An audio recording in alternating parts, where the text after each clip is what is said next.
AP credit કાર્ડથી પૈસાની થઈ લૂંટ। 5,000ની લિમિટવાળા કાર્ડમાંથી 10 વખત કર્યા હતા ટ્રાન્ઝેક્શન। નવી રીતે લૂંટ કરનાર અગાઉ 3 અને હાલ 1 આરોપીઓની કરી પોલીસે ધરપકડ। ચિંતન રૂપેલિયા, જયદીપ મારુ અને ફાલ્ગુનની અગાઉ કરી હતી ધરપકડ। હાલ ચોથા આરોપી મિલન વિરોજાની કરવામાં આવી છે ધરપકડ।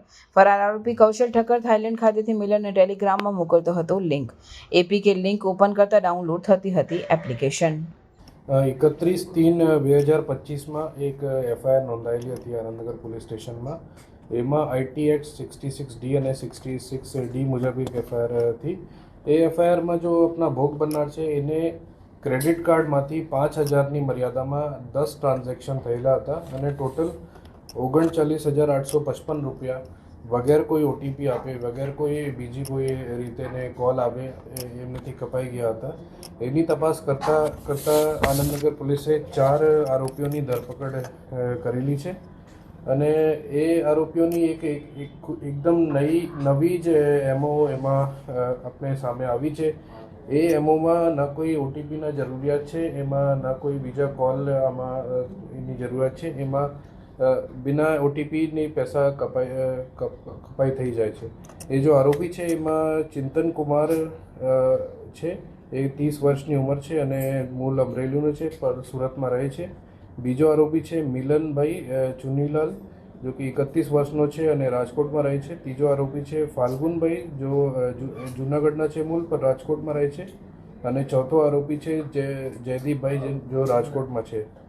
તો એની એમો એવી હતી કે ટેલિગ્રામ ગ્રુપમાંથી એક લિંક, જો એમાં 5મા આરોપી બાકી છે કૌશલભાઈ, એ મિલનભાઈને મોકલતા હતા અને આ એપીકેમાંથી એક એપ્લિકેશન ડાઉનલોડ થઈ જાય છે અને એ એપ્લિકેશન પછી એ ટેલિગ્રામ ગ્રુપમાં એ ક્યુઆર કોડ મોકલતા હતા અને આ ક્યુઆર કોડ આ એપ્લિકેશનમાંથી સ્કેન કરીને ભોગ બનનારની ક્રેડિટ કાર્ડ કે અથવા ડેબિટ કાર્ડની ડિટેલ આપણે એપ્લિકેશનમાં આવી જાય અને એના પછી એક એ ટ્રાન્ઝેક્શન માટે પીઓએસ મશીન જોતા હતા। જો પીઓએસ મશીન ફાલ્ગુનભાઈ અને જયદીપભાઈ એને પ્રોવાઈડ કર્યા હતા અને એક ફોનમાં તમારા ક્યુઆર કોડ સ્કેન કરીને ડિટેલ આવી ગઈ અને એને બસ ટેપ ટુ પે કરીને અને 5-5 હજારની મર્યાદામાં, જો કે આરબીઆઈની ગાઈડલાઈન છે એમાંથી એ રકમ કપાત થઈ જાય છે।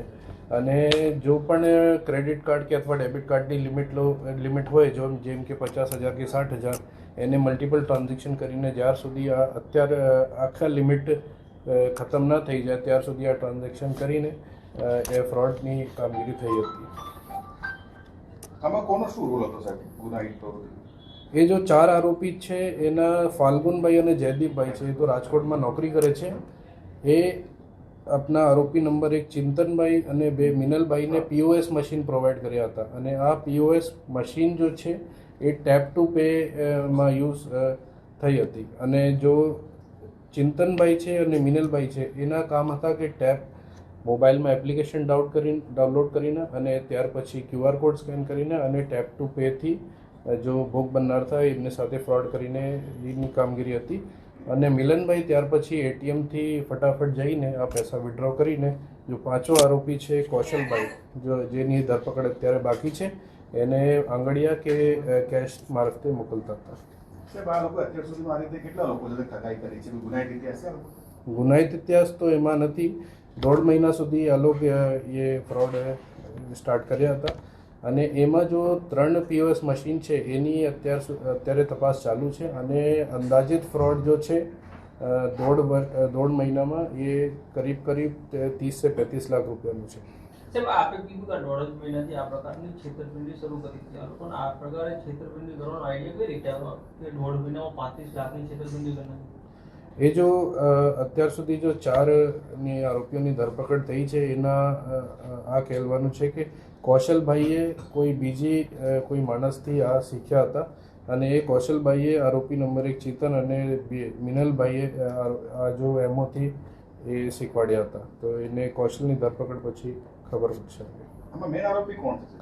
મેન આરોપી કૌશલ ઠક્કર છે, જેની ધરપકડ અત્યારે બાકી છે અને એ જ ટેલિગ્રામ મારફતે ક્યુઆર કોડ અને એપીકે જો મોબાઈલ એપ્લિકેશન है એની ડિટેલ જો है મોકલતા હતા। ये कदाच કહી શકીએ કે ડેટા લીક કંઈથી થાય છે એના QR કોડ મળી જશે અને QR કોડથી જો વિગત છે એ એપીકે એપ્લિકેશનમાં આવી જાય છે એવી શક્યતા છે.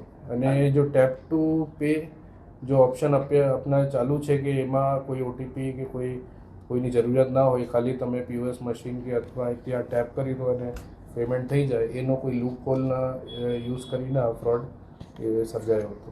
આજે 4 પકડાય છે, એમને શું એજ્યુકેશનલ બેકગ્રાઉન્ડ કઈ છે? જો ચિંતનભાઈ છે એ ડિપ્લોમા કર્યા છે અને મિનલભાઈ છે જે 9th પાસ છે બટ 10મી ફેલ છે, અને બીજા ફાલ્ગુન અને જો જયદીપભાઈ છે એ 10મી ફેલ છે. આજે સર એક જ આરોપી પકડી પડ્યું? આજ ચોથે આરોપીની ધરપકડ થઈ છે અને એના એથી પહેલાં ચિંતનભાઈ, ફાલ્ગુન અને જયદીપની ધરપકડ ઓલરેડી થઈ ચૂકી છે. અને આ મિલનભાઈની ધરપકડ પછી આમાં જો વિગત આપને મળી છે.